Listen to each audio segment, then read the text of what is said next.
Gaming in BS episode 305 being recorded Monday, August 10th, 2020.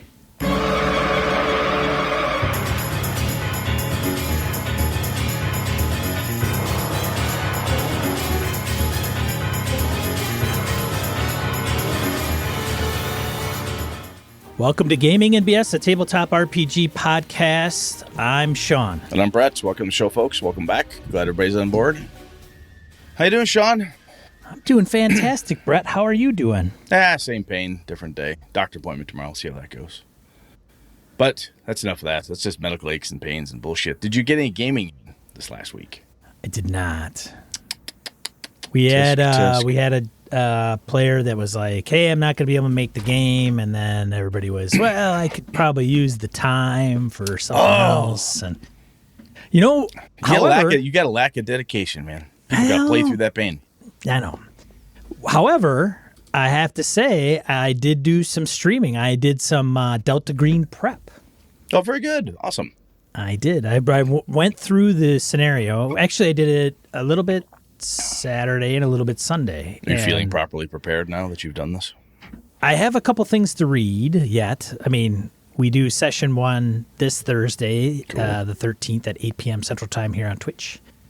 And then if you don't catch it live, we'll have it up on YouTube. But I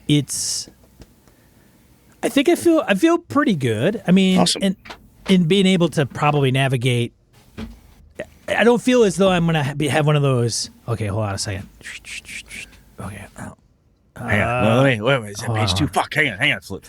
Okay. Yeah. So, yeah. Blah, blah, blah. You know, so hopefully I can rip. Because there's a lot of, I guess there can be a lot of moving parts when you're dealing with stuff that's not as linear as I'm used to, right? Like, no. I get it. So they're given 4 avenues really right off the bat that they can kind of choose what to do. Cool. So. My Avalon game went well. The guys finally killed the final Penangalon, so the vampires are gone. That was good. It was bloody, it was crazy, and it was fun. It was a really good battle. They had a lot of sneaking, peeking, investigation, and it led up to a really, really good brawl. So it was a lot of fun. Sweet. The kids almost died again, Middle Earth. They went after played on Wednesday. We played yesterday again.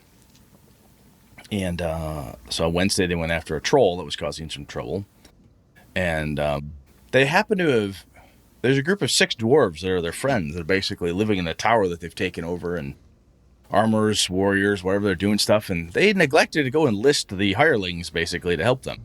So I let them get their ever-living crap kicked out of them, then reminded them that you could have went back and got the dwarves. Like, oh, yeah, I should have done that. Okay, cool. Learn that lesson. Good. Next one, there's a kid missing. They think he's trampled in because they're in Bree. He may have gone into the Barrow Down, so they had to fight a lesser Barrow White to save the kid. Ilana insisted on running away because she was so terrified they were going to die. And AJ's like, no, we must defeat the White, cleanse this Barrow, and save the kid. Same time. Do the whole thing. And it finally got through Ilana that, yes, it is essentially her fault that her brother almost died because she refused to engage. She was so busy trying to run away while her brother's character was fighting. She's like, hey, Jay, you need to run away. And he's not going to run away. And she did the classic, I'm going to talk about running away, but I'm not actually going to run away, right? So if you're going to flee. Just do it, right? So it worked out. They came to. My dice were incredibly cold. I could not hit AJ's little hobbit for the life of me, but they finally beat the Barrow Weight, so it was pretty cool. It was a good fight. Very good fight. And tomorrow, we go back to Undermountain. Alpha's running, so that should be good. I did not game. I did stream my prep notes for Delta Green. Yep. On Saturday and Sunday. I ran Avalon. The guys killed the Penangalon finally, took care of those, and my kids were almost killed twice in 2 different Middle-earth encounters. One with a troll and another with a Barrow White. They're getting smarter, playing better, so it's all good. It's all good. So virtual GameholeCon, GameholeCon.com, check that out. That'll be here before we know it, for God's sakes. Holy crap. It's like already halfway through August now. Practically. Let's see. Anything else cool? Virtual news-wise, real news-wise, anything? Announcements? No? All right, let's go No, into random encounter. just a Sorry? quick reminder. What else? What? Delta Green this Thursday, 8 p.m. Music from a darkened room. Be there, Central Time. Be here. Be square. Random encounter segment of the show where we field voicemails, emails, comments from social media. We'll start out with Mike with a voicemail Oh, sweet. about dungeon crawls. Here we go. Hey, this is Mike Watkins again. I'm listening to y'all talk about dungeon crawls, and you said a ship is a dungeon, and it gave me this idea of a fantasy setting where the dungeons are ships, but it's so far into the future that the people don't know they're ships. And so people go into a dungeon, they wind up on a different planet. Maybe they don't even know that they're ships. You know, it just gave me such a great idea of a post-apocalyptic, futuristic setting, but it's fantasy, and anybody in the setting doesn't know that they're in a spaceship. And instead of having holodecks, or they have holodecks in these dungeons, which are ships, but the people might call them mimic rooms, or maybe a mind flayer room or something like that, and they probe your mind for where you really want to be, and they mimic that place. And there may be sex bots, but the players would call them nymphs, but they would have different stats like metal bodies, they'd be immune to fear because they're a robot, all that kind of cool stuff. I mean, oh man, dude, you gave my mind some serious idea diarrhea. I can't stop thinking about it. So thanks, guys, and happy 300, and good luck on the next 300. Thanks. Thanks, Mike. That is awesome of you to say that. That is, I've said this before on the show, and I'll continue to say it when it happens. One of the coolest things that could happen in any gaming community, I think, is when you talk about a thing like this, kind of a one-way conversation, unfortunately, because y'all can't be here to join us, and somebody goes, oh my God, that gave me a really cool idea. I like that. I like that idea of you board the dungeon, you know, and then you're actually on a ship, which then dumps you off somewhere else. But you think of some of the massive space hulks from like Warhammer and stuff, and yeah, oh my God, dude, that's totally possible. That's interesting. I like that.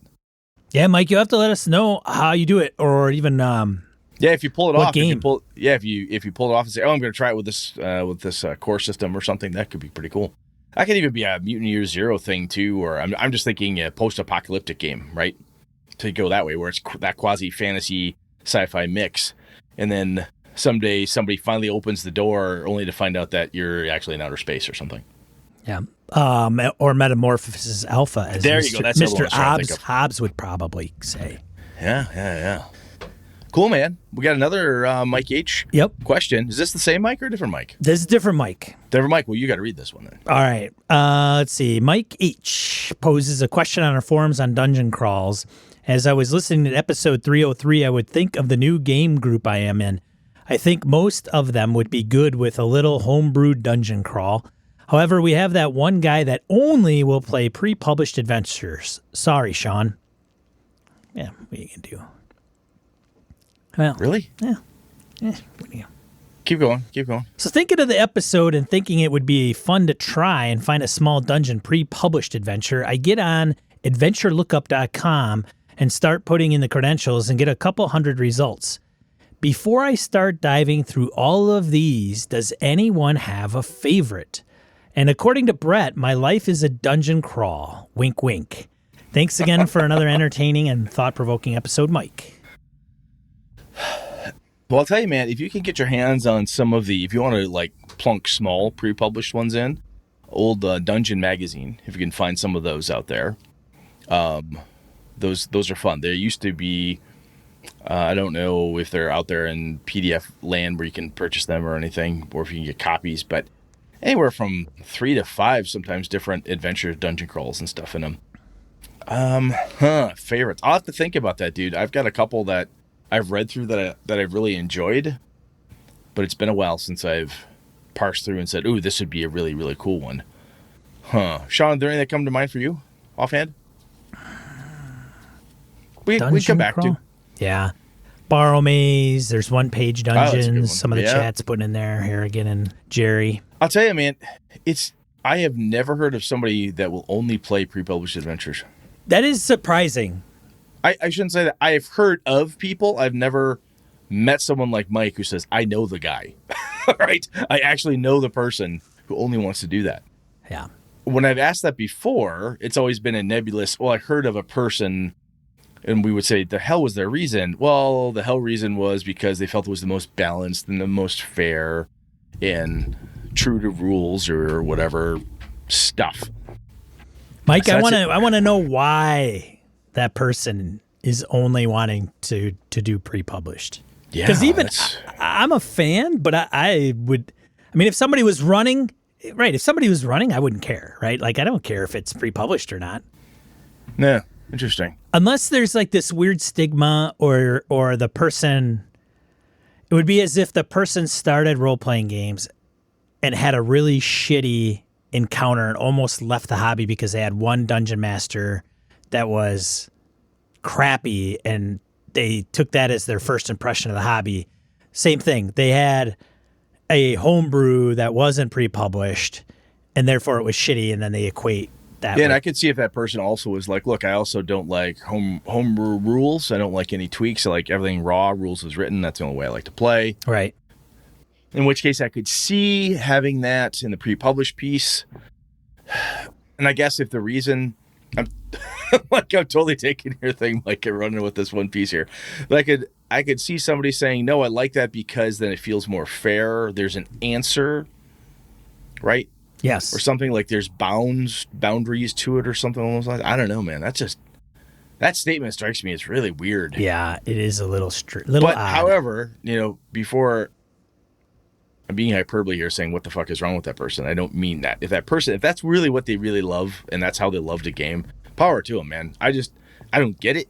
My only hope is that they could explain themselves in such a way that I could get it and go, oh, that's what you like. Cool. If you come to my table, I'll make sure I give you those things that you like. And if that has to be in the form of a published adventure, when I choose to run one, then I'd make sure I invite you, right? There's no horrible wrong way to enjoy the hobby except for some of the things we've talked about ages past. But generally speaking, if that's what they like, that's what they like. I may think it's weird, but like lots of shit's weird. So whatever, moving on. Yeah, Cool. a couple other ones that people are suggesting are like Stonehill, Tomb of the Serpent King. There's probably a few. Maybe we'll grab some of those out of the chat and put them in the notes for Mike. All right, what do we got next? Old School. Have you read this? No, I did not. Okay. You're going to love this. Oh, no. Do you want me to read it? Okay. Yeah, you read it. You want me to read it? I'm probably really wrong. No. Brad, hey, buddy. He's so much better at this than I am, man. He's good. Hey. Anyway, keep going. Go. So, the reason I'll read it is because I kind of agreed with him, but I didn't bring it up while we talked about the topic. Oh, cool. No, this is cool, man. Go. All right. Old School DM comments on dungeon crawls. There's a lot of definition gymnastics in this episode. A house is a dungeon, for example. Let me make up a quote citing the formula from the Sphinx, Mystery Men. If every house is a dungeon, you make every dungeon your house. Seriously, though, refining the term dungeon crawl to be the exploration of an enclosed environment is pretty dang squishy. We have other words for that definition already, such as adventure and encounter area and dungeon crawl. And then he puts a link to the Wikipedia entry for dungeon crawl, which is a dungeon. I don't know if this is taken from Wikipedia. I think it is, actually. A dungeon crawl is a type of scenario in fantasy role-playing games in which heroes navigate a labyrinth environment, a dungeon, battling various monsters, avoiding traps, solving puzzles, and looting any treasure they may find. Video games which predominantly feature dungeon crawl elements are considered to be a genre. The first computer-based dungeon crawl was Petit 5, developed in 1975 by Rusty Rutherford on the Plato, Plato, interactive education system based in Urbana, Illinois. Although this game Also, then it goes. Also, the crawl nature of the phrase was instantly translated to the derogatory slog in the episode as well. Hey, that would be me. Yay, slog. With Brett saying late in the episode if it's a slog, you're doing it wrong. Warning, that always sets off my alarms. Warning. To me, crawl doesn't mean boring. It means massive and seemingly endless as a specific design feature to evoke a specific feelings from the players, such as hopelessness and urgency. Traveling the jungles of Chult in Tomb of Annihilation contains a massive jungle crawl with the nasty death curse as a timer. It also includes at least one major dungeon crawl. The episode was fine in trying to share how to make crawls more interesting, but I got distracted by the semantic flubbery trying to make everything a dungeon. Not every limited choice environment is a dungeon. Old school DM. And then he quotes the Sphinx. Do not go there, my son. When you doubt your powers, you give power to your doubts. Mr. Furious. Okay, am I the only one who finds these sayings just a bit formulaic? Quote, if you want to put something down, you got to pick it up. End quote. If you want to go left, you got to go right. So he was right. When you were talking about Brett, I'm like, man. So my definition is squishy. Well, I mean, I absolutely disagree. That's fine, but I think that if you were to say a spaceship is a dungeon crawl.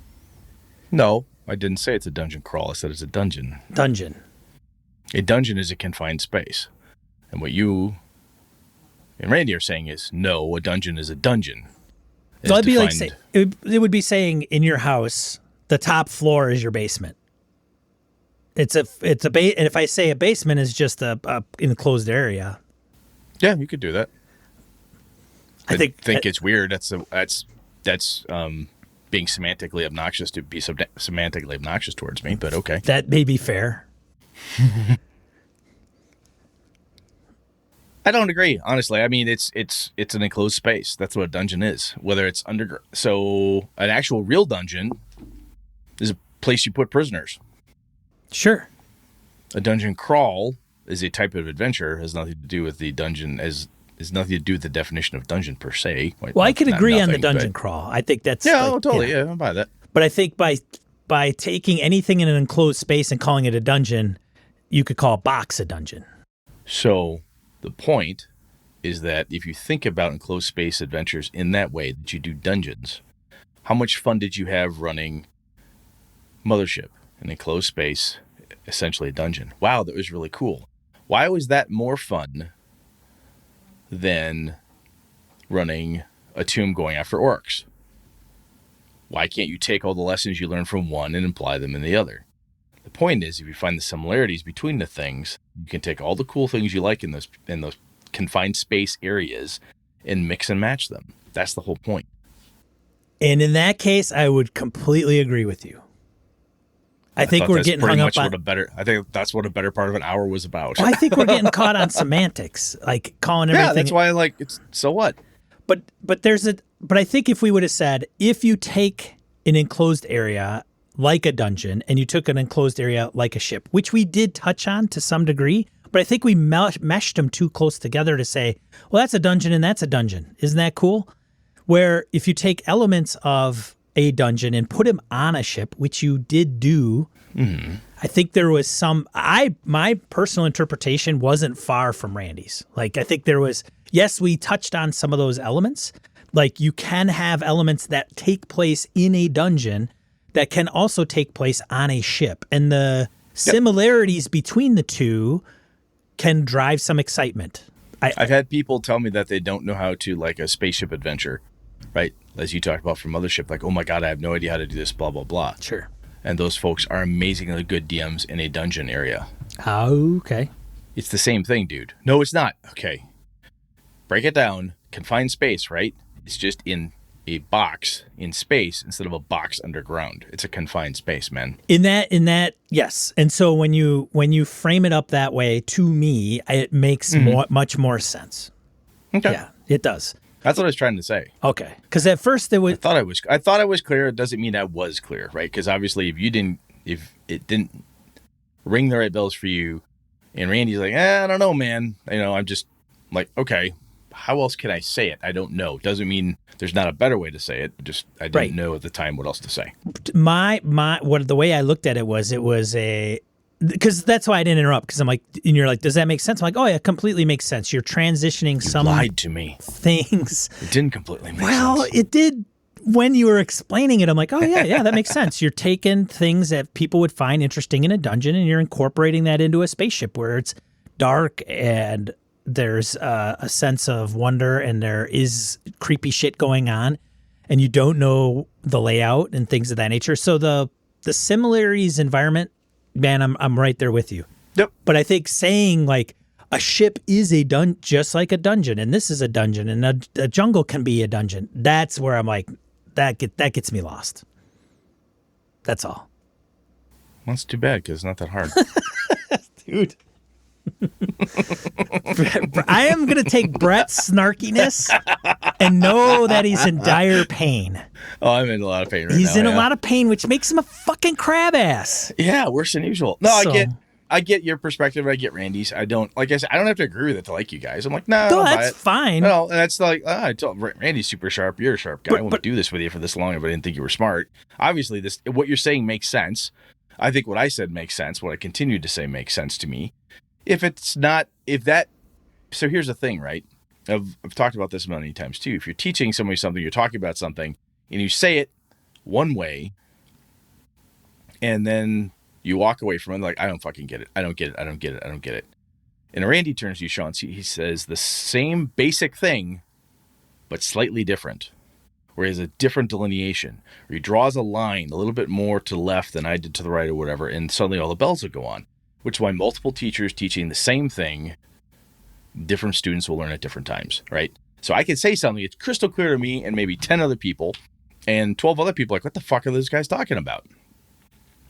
So that's why this back and forth is cool, right? So Randy's like, I don't know if I buy that. I don't think it is that squishy. Now, what he's going through, I'm like, okay, if you want to have a hard and fast yes, what I'm referring to, there was more of a design principle than the actual thing of like my basement versus the first floor versus the second floor type of thing, like you were saying. So yeah, interesting though. It's good. It's another perspective is good, right?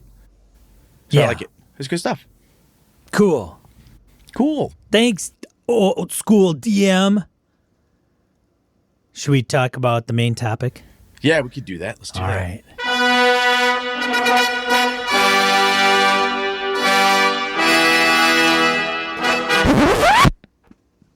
All right, Brett. Cue Brett. All right. Well, I don't know. I'm usually wrong. He's got me almost sad now. Now he's not going to let it go. No. He's not going to let it go. It's fine. It's totally fine. I'm teasing. All right. So we talk about the idea that players like to go off the map.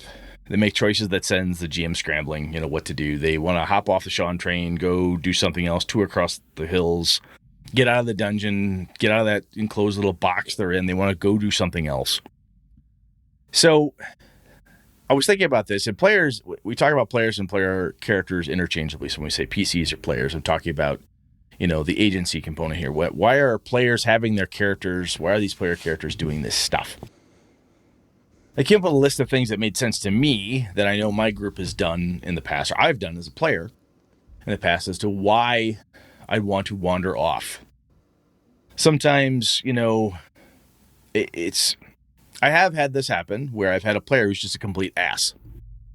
They're a jerk, and they want to do this on purpose. Oh, everybody obviously needs to go to Chicago. I go to New York.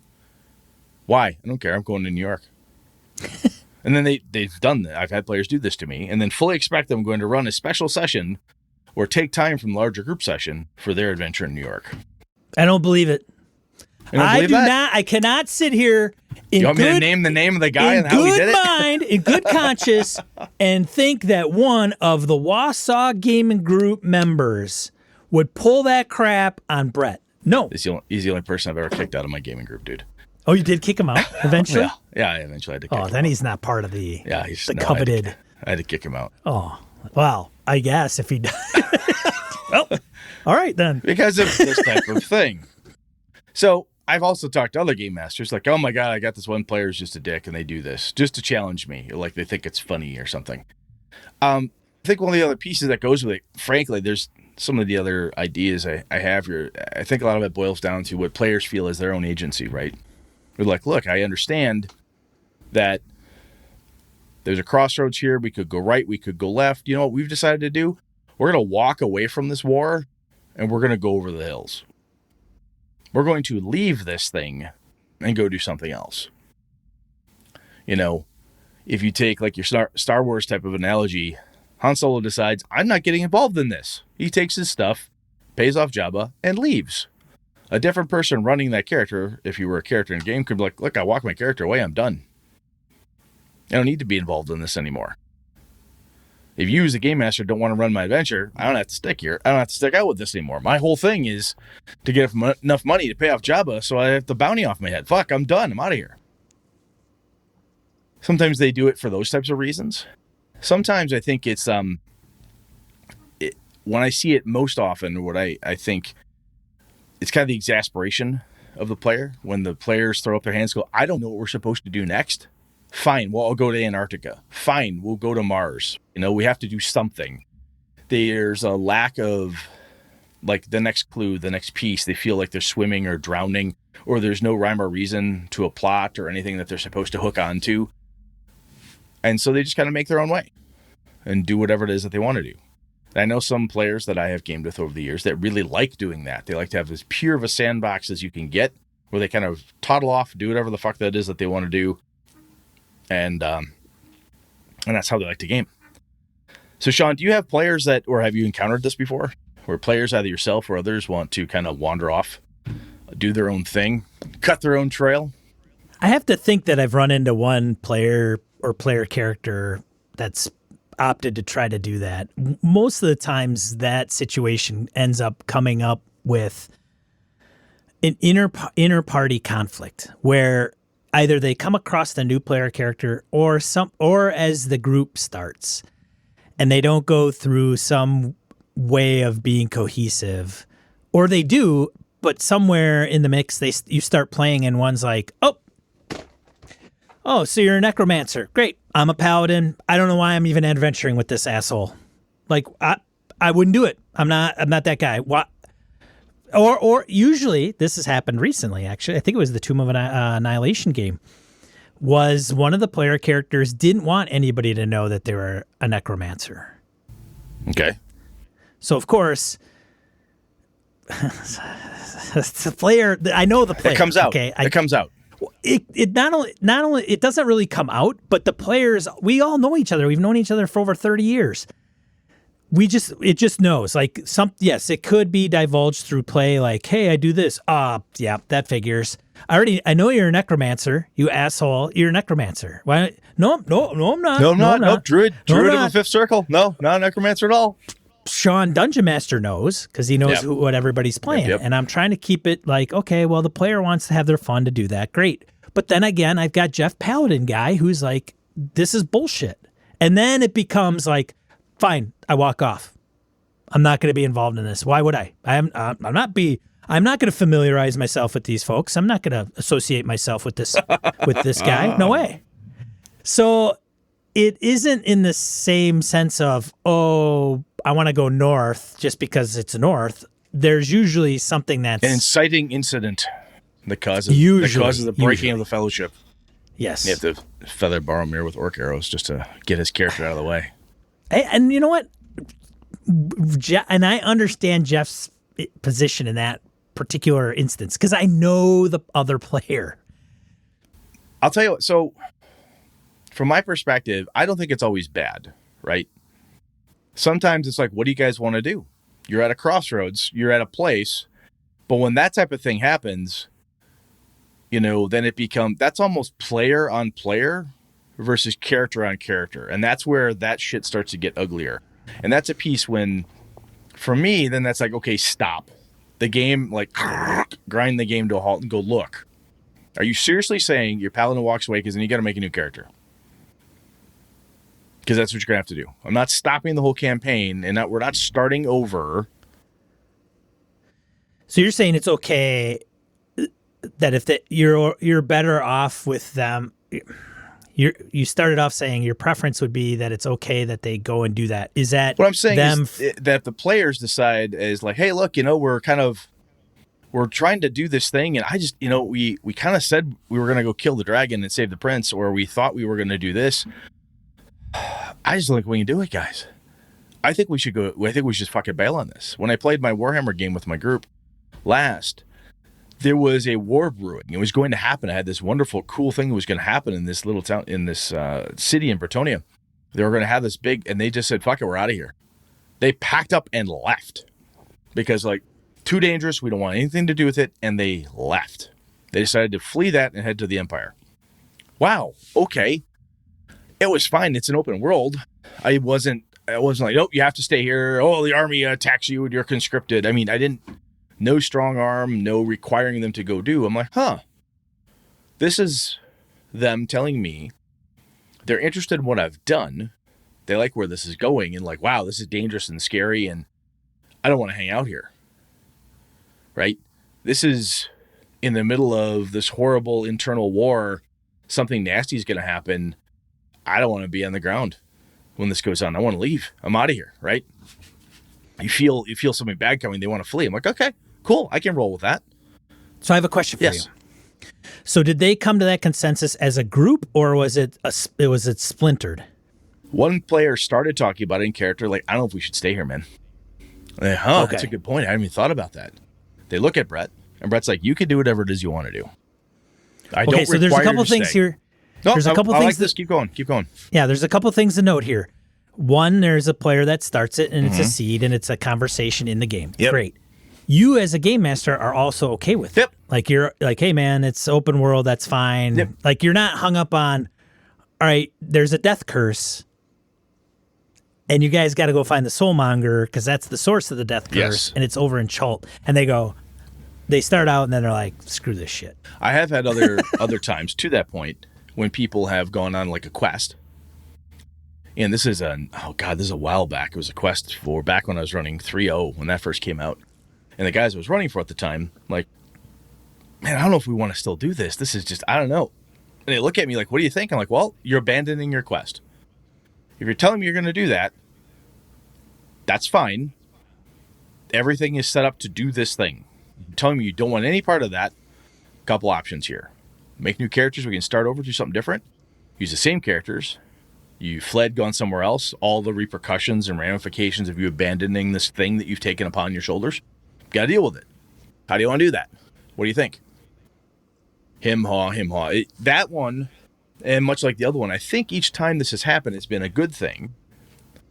Is there's that break, fourth wall break, if you will, where the players look at the game master, me in this case, or when I've looked at my buddy Eric when he was running, I would say, hey, are you okay if we do this?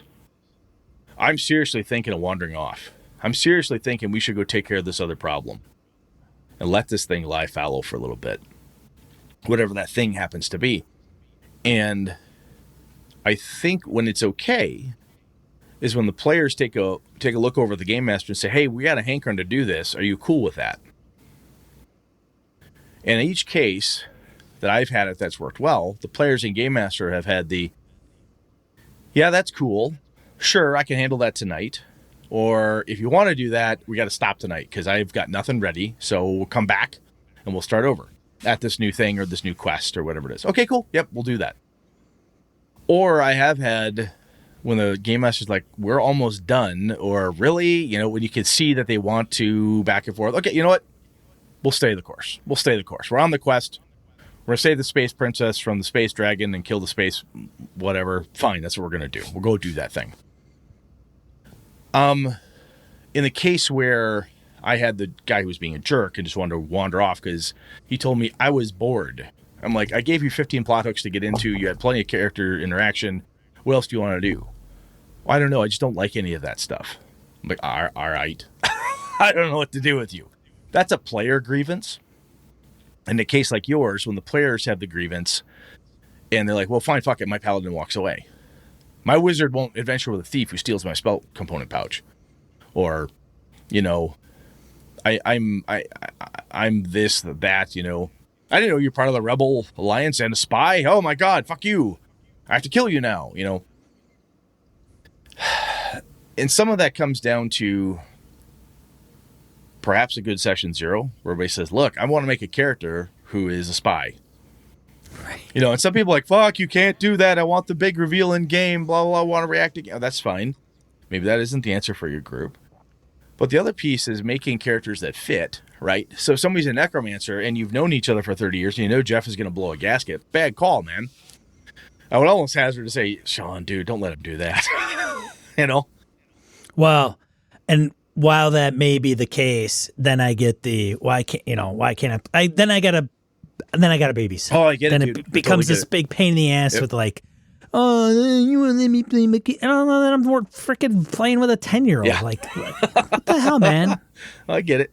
Totally get it. But and I know it's different. Like what you've proposed in this topic is a little bit different than, hey, I wouldn't adventure with these guys, so I'm just gonna walk off. Yeah, what I'm talking about is like there's options out there, right? So you're out trying to do something. We did that in your Star Wars game a little bit. We had a mission. Sure. We had stuff to do. We decided, you know what we're going to do? We're going after the spaceship. You planted some hooks out. We went to go out the spaceship. Bitches. We're going to go do that thing. Yeah, exactly. Then you know what we're going to do? We're going to get involved in this. We want to go to this pod race. We want to go do this. We want to go do that. Okay, we're picking up things that you wanted us to do. But we did make it our own. Someone's a jackass, never left the spaceship because he's a dick, but we don't play with that guy anymore, so it's fine. But sometimes if you have the sandbox world or hex crawl type of thing, players are going to wander wherever it is that they want to. That's part of the lure of that type of setup, right? You know? And sometimes, depending how the game is going, if you're running a sandbox game or you have like we talked about in another episode a little bit ago about campaigns, you know what the ending is, you know how it starts, what's kind of in the middle could be squishy. There's going to be a part in that squishy middle when the group looks at each other and goes, huh, let's see, the horrible plague demon lord isn't coming through the space portal. We don't have any problems here. We got the bounty hunters off our backs. I've paid off the evil space knights. Huh, what do we do? Right, you as a game master, like, oh, why, they're down. They're just quiet now. I got a couple things going to hit them. Well, we'll see what they do next. And they might say, you know, we all go home. We go to a different planet. We re-outfit the ship. We do something. We want to go see what's over there, the empty sector of space. We're going to go hide out for a little bit. You're like, I never thought they'd do that. That seems weird. But in some of those dead campaign sessions, or sections, I should say, players will decide to go off places. Sometimes they look at a map, and they've adventured around Waterdeep a lot, and somebody says, I'm kind of tired of Waterdeep, but I love these characters. What's over here? And the finger, you hear it thump down on the map. What's over here in this forest? And someone wants to go there because that's part of the game is exploration and going seeing and just doing different things. I started developing the Outland section of Avalon because I've been playing in the city of Avalon with my characters quite a bit, my home group, and a couple of them like, I think we want to leave. Can we leave? I said, absolutely. Let's build the rest of the world out together. Let's take a trip. Let's go see what we can find. So Lenny and Beta's character, Newton Beecher, they left, got on a ship, did a whole bunch of crazy shit, developed more stuff. And part of it was we love the characters. We want to keep them alive, but we don't like where we are. The types of things that are happening, the adventures we're having in this place, we want to shift. So they picked them up and punted them a couple 100 miles, west of the city, type of thing. Does that make sense, Sean? It does make sense. And funny you bring this up, Brett, specifically in this type of context, because I recently brought this up with Mr. Jason Hobbs. Of Hobbs and Friends of the OSR? Or Hobbs and Friends, sorry. Because he was talking one time about, hey, where do you guys want to go? Give me a direction. So he could prepare. Yep. Rightfully so. Fair enough. Totally got it. We're going north. Apparently we didn't convey that. Or we weren't clear on the direction in what heading. Funny. So then what happened was we start off the game and we go in a particular direction, or we're going to go and explore, and then we get, okay, as we talk to other folks or we meet other NPCs or whatever the case is, there are things that have been produced that say, hey, there's this thing in the marsh and this thing in the mountains and this one in the hills. So then we go, well, wait a minute, hold on a second about going right. I don't know if I want to well, finish this candy bar. I want that one. I don't know if I want to. We want to go to the mountains now to Yeah. find the lost forge, right? Well, maybe we want to check this marsh out or whatever, right? Okay, like the witch is over there, the marsh, and Oh yeah, you she's get a doing couple bad of sexy things. juicy plot points or coupons get dingling. You know, the sparkles go up. Ooh, what's that NPC got to say? And of course, Hobbs comes along and says, "Oh, great, Asshole. now you guys going in a different direction." I'm like, "Well, hold on a minute, man. One way to limit players' options is to not give them any." Yes. Don't give them 4 or 5 say, hey, there's this in the hills and this in the mountains and this in the plateau and this in the grasslands, and then expect the players not to consider all of them. Yeah. So what the other piece too is once they've chosen a path, help them stay on that path to get there. Or if you do give your group, if they're running along, they're having a good time, everyone's getting along, no one wants to kill the warlock, Paladin's fine with the necromancer because they've determined they're long lost brothers. Great. They're cruising along in their spaceship, dungeon, whatever it is they're in. And you, along this path, they learn of 5 other cool things. Like, well, we kind of picked this one out of the hat because it seemed the coolest one at the time. But now, this side quest thing seems a lot more interesting. We might abandon the whole mountain thing and fuck that, let's go to the deserts. Yeah. Well, in defense of Hobbs, he was streaming, so that's one thing. And he wanted, he's a big Roll20 guy, so he wants the maps and tokens and all that. Yeah, yeah. And that's totally fine. That's like prep thing. Hey, I don't have that prepped. So we either have to change or we got to say, all right, well, I guess we cut it here and then wait until next week and then we go into the swamp. I think that's where, again, what the players decide to do to change up on you. I generally speaking, I don't mind because in most cases, it is the players and their characters having a good discussion and they start talking and somebody usually turns and says, we're thinking of going over here. Boy, you know what? You can hear the conversation happening. We might not go to Tatooine at all. I think we're going to Dathomir. Why are you going to Dathomir? I'll be like, really? Yeah, it seems, we got a hunch. We're going back to Dathomir. Okay.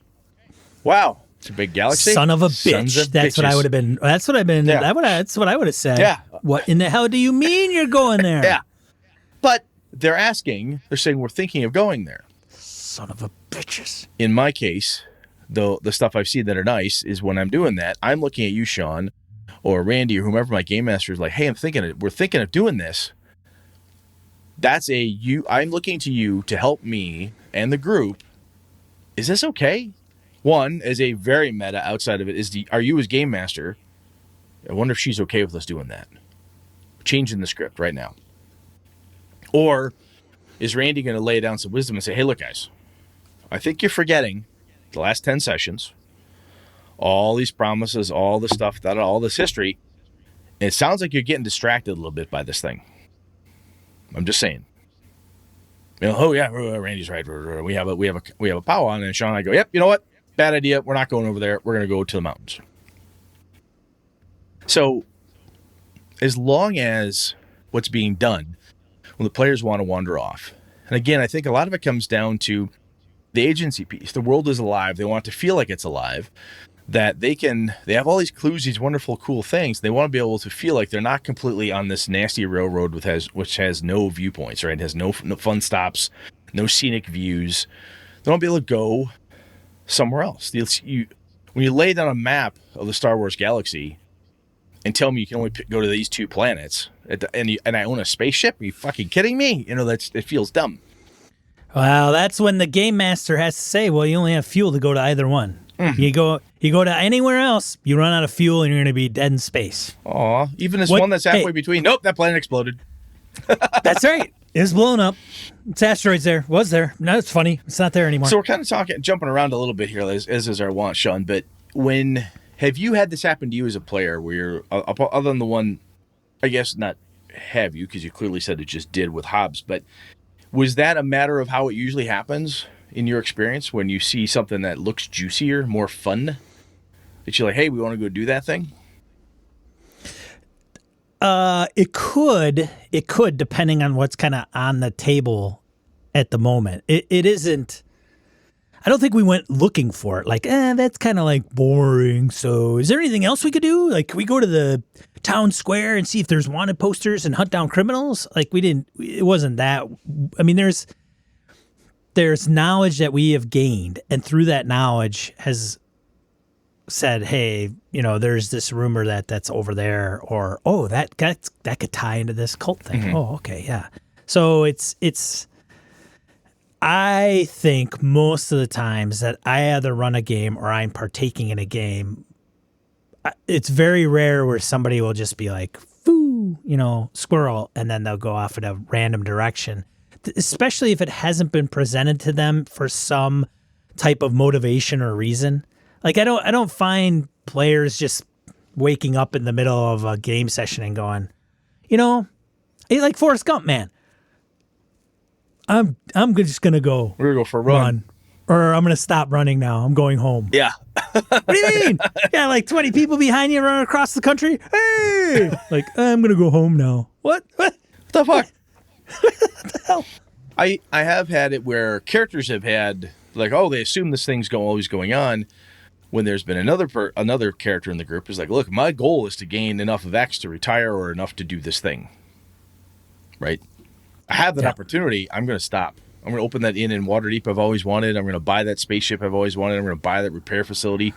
I'm going to retire from this life of adventuring. That happened in my Avalon game.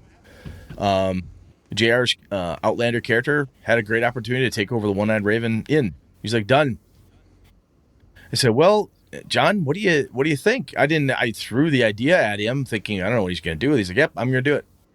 Okay. How do you want to run him? I don't know. Like, give me a minute to think. He gets back to me in an email the next day. Goes, I'm just going to retire him. It's the best thing to do. I'll make a new character. I'll come in new. Okay, cool, man. That's okay. I don't mind that. Fine. Yeah, totally fine. If somebody wants to put one character to rest somehow without having to kill him off or sacrifice him. It wasn't detrimental to the group. He wasn't like, I quit and I'm not playing with you all. He's like, hey, I think this makes sense. He's in a good spot. He's going to retire. The adventure can continue because I'll still be a part of it. I'm not going to shortchange the group. I'll come back with a wizard. Sounds great. Off we go. Off and running. It's not being done detrimental. I think when we say detrimental is the person who's being a jerk, as I said, I've seen that before, only a couple times, one I had to kick out. Or when somebody's bored, right? You can see sometimes people are bored. They don't understand what it is you're trying to do. And sometimes you hear that, Matt Colville's talked about it, when somebody goes, why are we doing this? What are we here for? Why are we doing this again? That's one of the reasons I like to start every session with a quick recap, either from the players telling me what it is, or I give them an update, reread the notes, something to refresh everybody's memory. Why are we in Undermountain again? So we go over that because we're playing Undermountain every 2 weeks, and somebody goes, I don't even think I want to be here anymore. Well, then that could lead to, screw it, we abandon this thing, we go back to Waterdeep and go hunt a dragon somewhere else. We could do that, right? But I think that the boredom capacity, I think what's more, when I hear that, and I've had that happen in the past because I have, like everybody else, you had a flop game at some point, it's just not going well. I'll be like, look, guys, are we just not having fun? And like, yeah, I'm just not. And I say, we can wrap this, because if you all are bored, or we're done, just flat done for whatever reason. You don't like the system, you're bored with the character, you can walk your guy away, make a new one, bring in the new person, she's great, good, do that, whatever. If it's boredom, don't start acting out, right? And wandering off and, knocking things over like a cat on a bookshelf just because. But say something about it. And again, if it's like, well, I don't like my character, I don't like this adventure, I'm bored, I don't like playing with Sean, I don't like Brett anymore, whatever. Just, have that grown-up discussion. But otherwise, I think, generally speaking, when players want to wander off, I think it's kind of cool if it's not the negative end of it. And when I say it's kind of cool is because they are looking at your world in such a way that they know there's something over that hill. Even if Andrew's got to build it, Randy's going to come back with something, it wasn't there, but they know you're going to come up with something, right? Even if you scrap the adventure.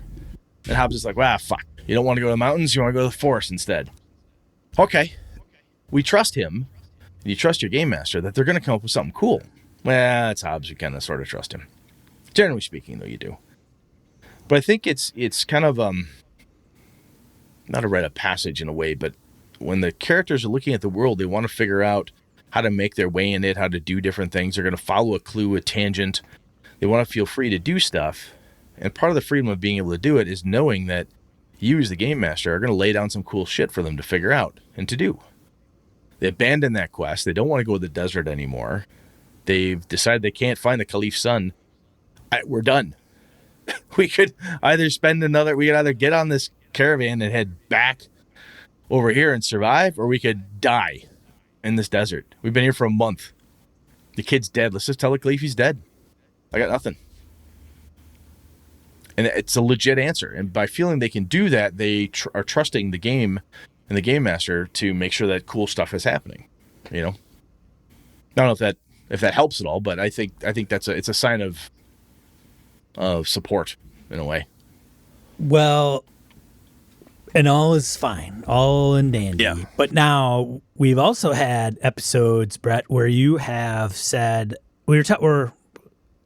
you were talking about, like, okay, presenting the details, but the world keeps moving. So if they decide, like the group you mentioned said, "Hey, man, this place sucks. It's going to be overtaken by a war, blah, blah, blah, and we don't want to be a part of it." And they wander off. Yep.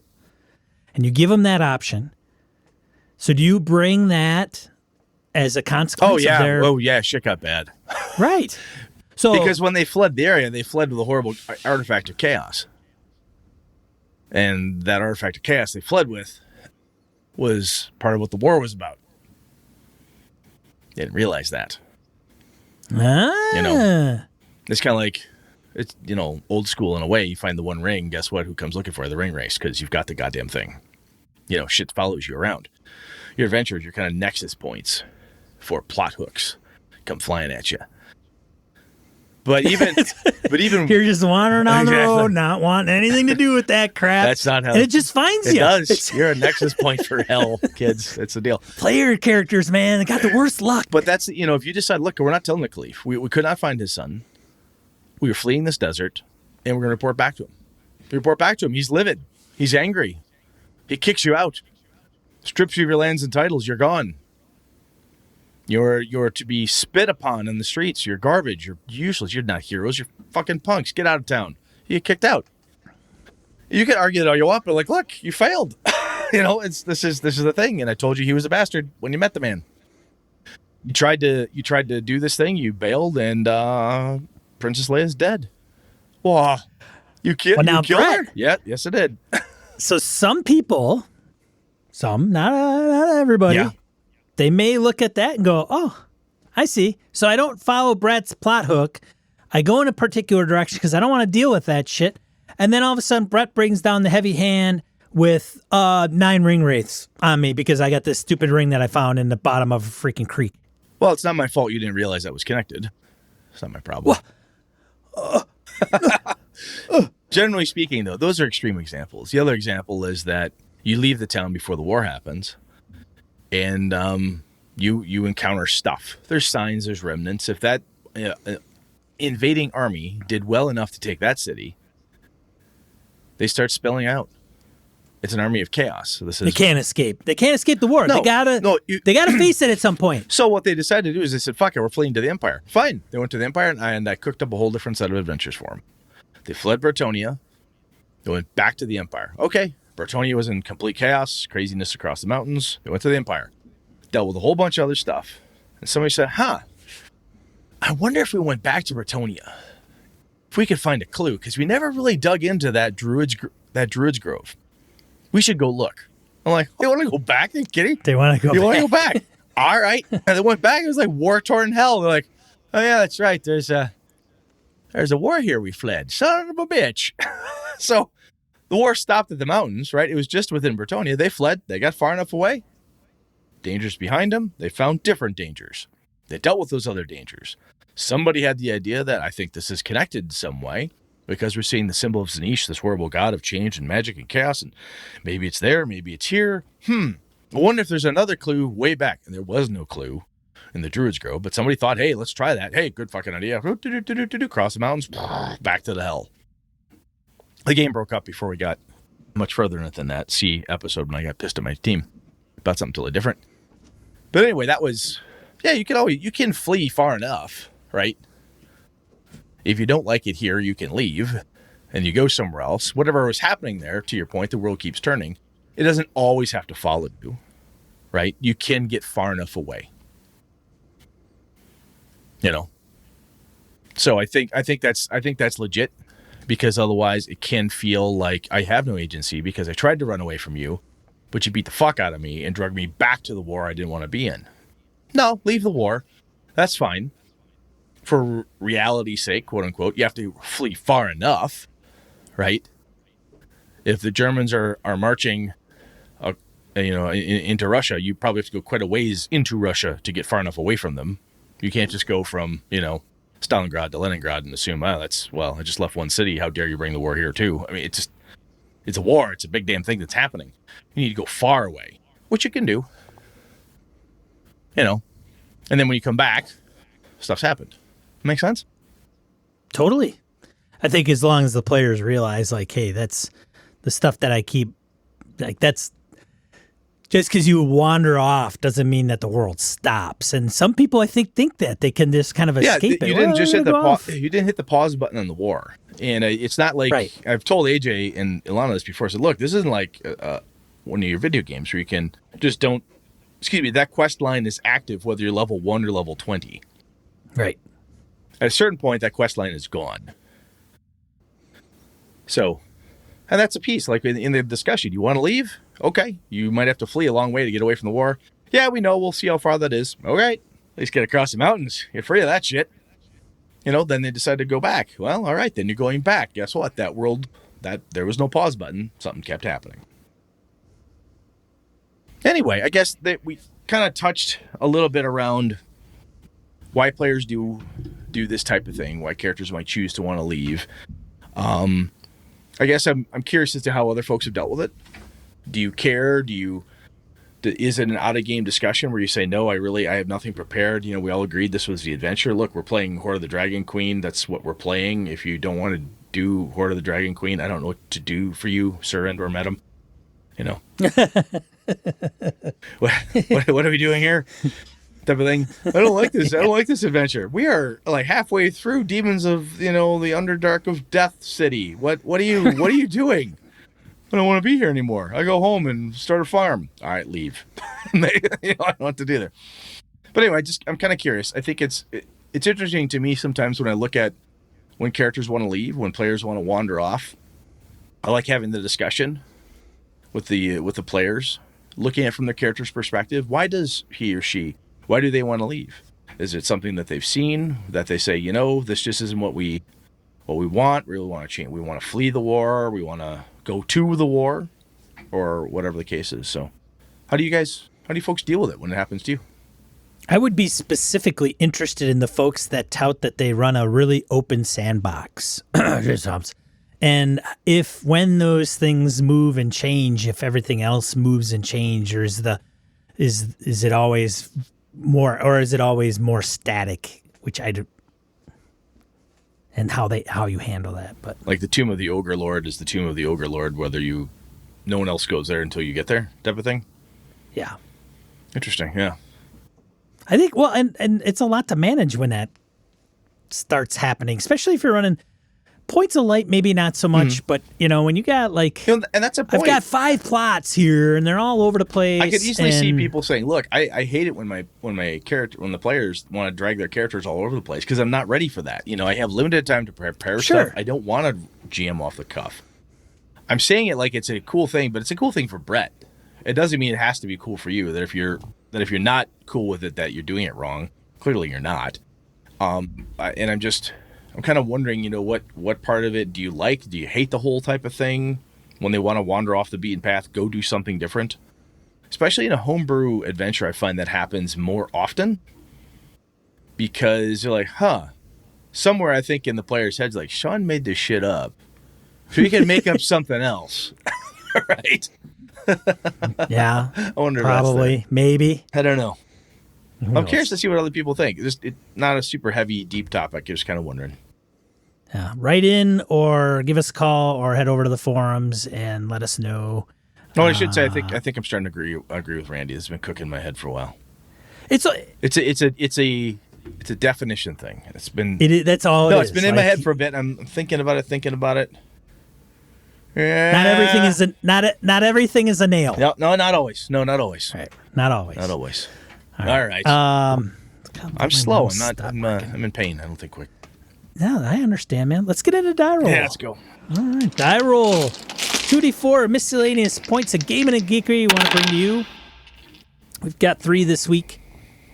First one, Great American Witch, funded Kickstarter by our buddy Christopher Gray. Mm-hmm. It is funded. It ends the 27th of August, 2020. So if you're interested in checking that out, by all means, we'll have a link in the show notes. Next one, OSE, Advanced Fantasy Kickstarter by Exalted Funeral. Starts the 12th, I believe, of August 2020. This is after you tried to get me to buy that other book. Now you want me to buy another one? So Brett was intrigued by the OSE version that I finally got.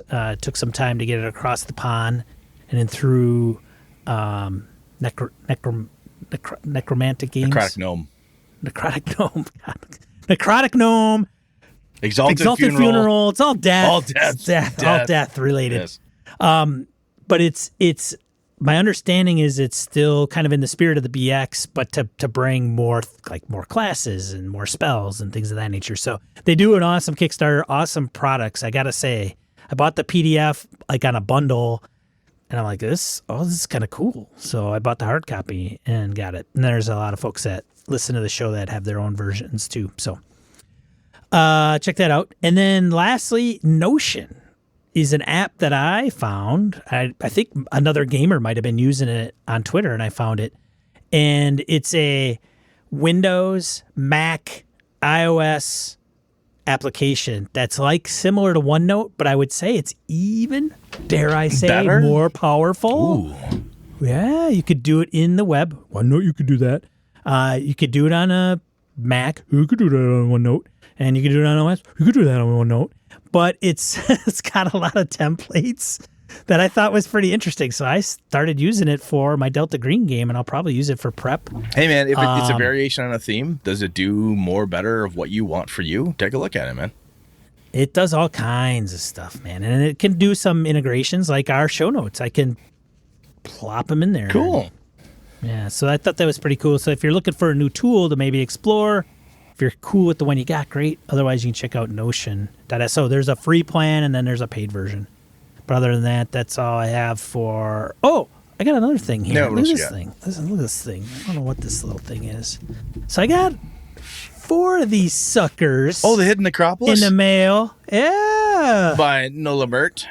Nola Burt by, Cowlbearer Press. Look at this thing.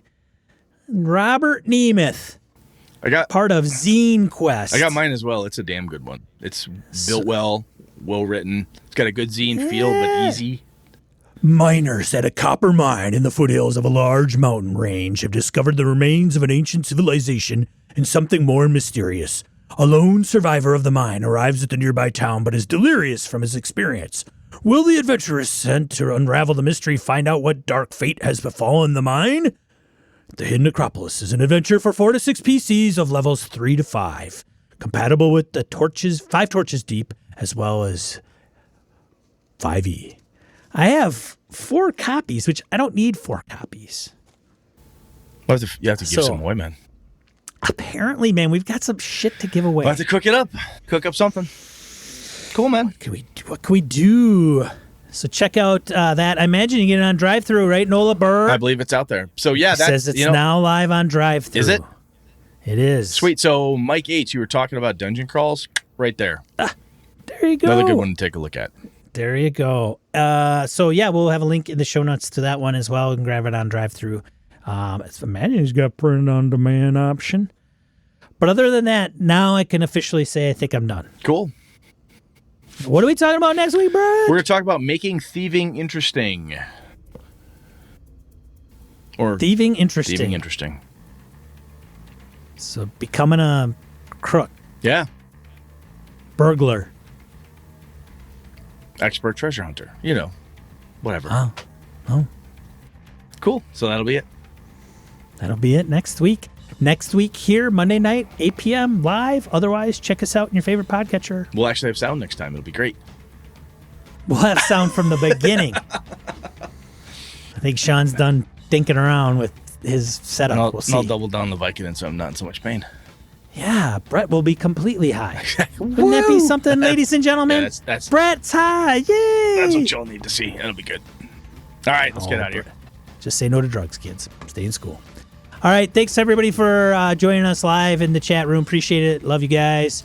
Otherwise, we'll talk to you later. I'm Sean. This episode of Gaming in BS produced by the following BSers: Graham Miner, Corey Wynn, Brett Pazinski, Ed Nice, Ghost GM, Jay Plata, George Sedgwick, Stefan Dragonspawn, Adam Grotjohn, Phil McClory, Jared Rasher, Dollar Adventure Frameworks, Jason Wiebe, Ray Otis, Eric Frankhouse, Daniel Garrett, Jim Ingram, Curtis Hinson, Rory Weston, Mike Hess Jr., Ron Blessing, Mark Sohm, Huss Carl, Eric Tavola, Henry Newcomb, Melissa Bashinsky, Harrigan, David F. Baylog, Andy Hall, Rich Wishon, Brian Rumble, Jeff Goad, Niall Diamond, Corey Gonzalez, John Kayward, Jeff Seifert, Andy Olson, Michael Dinos, Old School DM, Eric Avia, Perry Besor, Laramie Wall, Robert Nemeth, Angus, Josh Wallace, Howard Bishop, Craig, Roger Braslett, Sky, Chad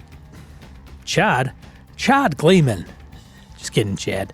Thomas Hook, Mark Richmond, Ron Bishop, Larry Hout, Old Scouser Role-Playing, Jim Fitzpatrick, Craig Huber, C.W. Mellencamp, Dan LaValle, Eileen Barnes, Brandon Barnes, Pure Mongrel, Wayne Humfleet, Mirko Froelich, Mark Tasaka, Jason Hobbs, Chris Steele, Sean Nicholson, Tony Sugarloaf Baker, Eric Salzwiedel, and Joe Swick. Hey, if you like what you've heard on this episode of Gaming MBS, do us a favor and tell a friend. Have them go over and subscribe. They could catch us in any of their favorite podcatchers or head over to GamingMBS.com. Thanks, BSers. This has been a Litterbox Studio production.